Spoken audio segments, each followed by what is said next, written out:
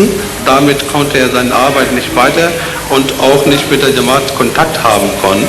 Deswegen, das war nicht möglich. Eins. Zweitens war das also, er konnte einmal mit eigene Jamaat keinen dort, deswegen konnte er nicht Kontakt haben können. Und zusätzlich war nochmal die Möglichkeit, also